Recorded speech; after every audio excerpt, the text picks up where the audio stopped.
Hello everyone, welcome back my tummy full yummy food channel and devotional vlogs. లేత మామిడికాయలు వచ్చేస్తున్నాయి. మరి pickle పెట్టుకోకుంటే ఎలా అండి? లేత మామిడికాయల పచ్చడి చాలా ఈజీ ప్రాసెస్.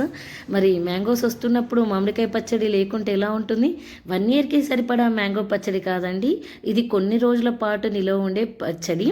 లేత మామిడికాయలు చిన్న చిన్న ముక్కలుగా కట్ చేసుకోవాలి. మామిడికాయలను తీసేసుకొని దానికి ఇంకా ఇలా చిన్న చిన్న ముక్కలుగా కట్ చేసి పక్కన పెట్టుకోవాలి.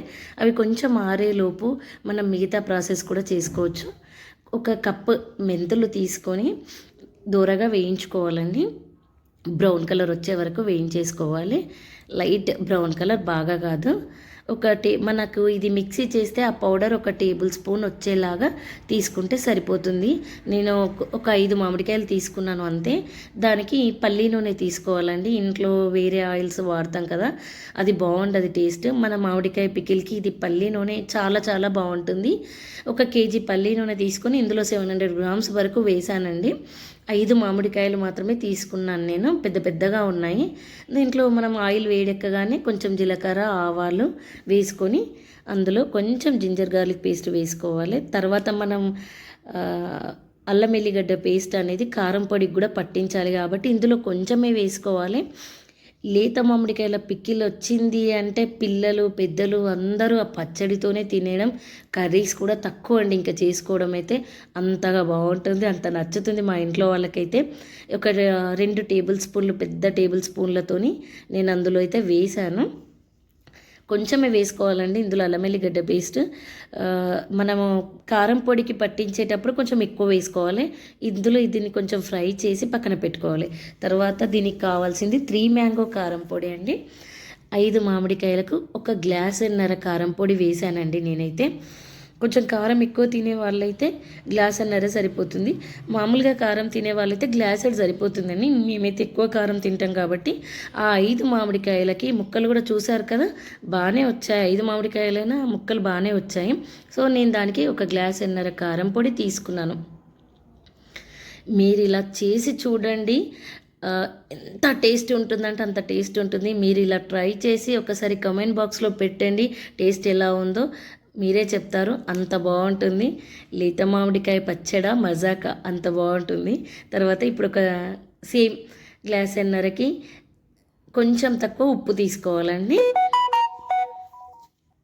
లైట్గా తక్కువ, ఎక్కువ కాదండి. నేను ఇప్పుడు గ్లాసుడికి ఎక్కువగా తీసుకున్నాను కదా కారము, ఇప్పుడు గ్లాసుడికి కొంచెం తక్కువగా నేను సాల్ట్ తీసుకుంటున్నాను. చూడండి, కారం పొడి ఎక్కువగా తీసుకున్నాను కదా, సాల్ట్ తక్కువ తీసుకుంటున్నాను. గ్లాసున్నర కూడా ఇది కొంచెం తక్కువ తీసుకోవాలి సాల్ట్. కారం అది నిండుగా తీసుకున్నాను కదా, ఈ సాల్ట్ తక్కువ తీసుకుంటున్నాను. తర్వాత ఇది 1 ఇయర్కి సరిపడా పచ్చడి పెట్టుకున్నప్పుడు ఉప్పు అనేది మేము పిండి ఉప్పు పడతామండి సిద్దిపేటలో. ఇప్పుడైతే ఇది కొన్ని రోజులే కాబట్టి ఇది పడుతున్నాను. అందులో కొంచెం జింజర్ గార్లిక్ పేస్ట్ వేసుకొని, ఇది మెంతి పొడి అండి, 2 టేబుల్ స్పూన్ల మెంతి పొడి తీసుకున్నాను. తర్వాత ఆవ పొడి, ఇది 1 టేబుల్ స్పూన్ ఆవ పొడి తీసుకున్నాను. మీ ఇష్టం ఎక్కువగా అయినా తీసుకోవచ్చు. చిటికెడు పసుపు తర్వాత తీసుకొని ఇవంతా ఆయిల్కి మంచిగా కారం పొడికి అల్లం ఎల్లిగడ్డ పేస్ట్, మెంతి పొడి, ఆవ పొడి, ఆ ఉప్పు కారం అంతా కలిసేలాగా బాగా కలిపేసుకోవాలండి. తర్వాత ఇది మంచిగా కలిసిన తర్వాతనే దీంట్లో ముక్కలు వేసుకోవాలి. బాగా కలిసిపోయింది కదా. ఇవాళ సండే కదా, చాలా ఫ్రీగా ఉన్నాను. పిల్లలతో వీడియో తీయించుకుంటూ నేను ఈ మామిడికాయ పచ్చడి పెట్టేశానండి. అసలు ఇది ఎవ్వరి సహాయం లేకుండా నేను ఒక్కదాన్నే పెట్టాను. మా మమ్మీతో ఫోన్లో మాట్లాడుకుంటూ ట్రై చేశాను చూద్దామని. కానీ చాలా బాగుంది, టేస్ట్ మాత్రం అదిరిపోయింది. ఇందులోకి నేను ముక్కలు కూడా వేసుకున్నాను. 5 మామిడికాయలైనా ముక్కలు మాత్రం చాలా వచ్చాయండి. అసలు నేను ఎక్స్పెక్ట్ చేయలేదు ఇన్ని ముక్కలు వస్తాయని. పికిల్ అయితే బాగానే అయ్యింది. ఆయిల్ కొంచెం చల్లారిన తర్వాత మనం పోసి పెట్టిన ఆయిల్ ఉంది కదా, అది వేడిగా అలానే పోసుకోవద్దండి, కొంచెం గోరెచ్చగా ఉన్నప్పుడు పోసుకోవాలి. ఇందులో ఈ ముక్కలకు బాగా పట్టించాలి.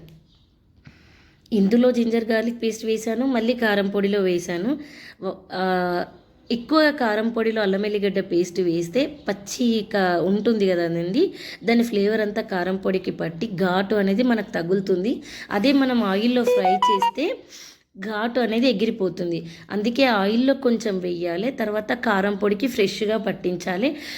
అదే రోజు మనం పికిల్ పెట్టుకున్న రోజే అల్లం ఎల్లిగడ్డ పేస్ట్ చేసుకుంటే అసలు పికిల్ అయితే చాలా బావుంటుంది. కారంగా, ఘాటుగా టేస్ట్ బావుంటుందండి. ఇలా మొత్తం ఆయిల్ అంతా ముక్కలకు, కారం పొడికి ఆ పోసంతా కలిపేలాగా కలుపుకోవాలి. తర్వాత మీ ఇష్టం అండి. ఏదైనా డబ్బా కానీ, జార్ కానీ మనం 1 ఇయర్‌కి సరిపడా పికిల్ అయితే జార్‌లో పెట్టుకుంటాం. ఇదైతే ఒక బకెట్‌లో కానీ, ప్లాస్టిక్ డబ్బాలో సరిపోతుంది. నేను ఫస్ట్ టైం ఇయాల ఇంట్లో పెడుతున్నానని ఇదంతా చేస్తున్నానండి. దానికి బొట్లు పెట్టడం, దేవునికి దండం పెట్టడం ఫస్ట్ టైం పెడుతున్నాను పికిల్. సో, ఎప్పుడు నేను పెట్టను మా ఇంట్లో. ఇది ఫస్ట్ టైం కాబట్టి నేను దేవుడికి దండం పెడుతూ అవన్నీ చేశాను. ఇది అయిపోయిందండి పికిల్. నెక్స్ట్ డే మార్నింగ్ మనం కలిపేసుకుంటే మామిడికాయ పికిల్ రెడీ అయిపోయినట్టే. నేను ఆయిల్ కూడా కొంచెం ఎక్కువనే వేసాను. ఎందుకంటే టేస్ట్ బాగుంటుందండి. ఆయిల్ తగ్గిపోతే టేస్ట్ బాగుండదు. సో చూస్తున్నారు కదా, అన్నంకి కూడా కలిపేసి దేవుడి ముందు కూడా పెట్టాలి అని నేను ఒక బౌల్లో పెట్టేసుకొని, కుబేరుడికి మామిడికాయ పికిల్ అంటే చాలా ఇష్టం అండి. ఎవరింట్లో అయితే మామిడికాయ పికిల్ పెట్టి ఇలా కుబేరుడికి నైవేద్యం చూయించి తింటారో వాళ్ళ ఇంట్లో అష్టైశ్వర్యాలకు లోటు ఉండదంట. సో ఇవాళ నేను తెలుసుకొని ట్రై చేశాను. చూద్దాం మరి ఇది ఎంతవరకు సక్సెస్ అవుతుందో. మన రైస్లో కలుపుకొని ఒక ముద్ద తిన్నానండి. అసలు ఎంత టేస్ట్ ఉందంటే లేత మామిడికాయల పచ్చడి మజాకా. ఆహాహాహా టేస్ట్ మీరు ట్రై చేయండి. కామెంట్ బాక్స్లో పెట్టండి ఎలా ఉందో. Bye bye.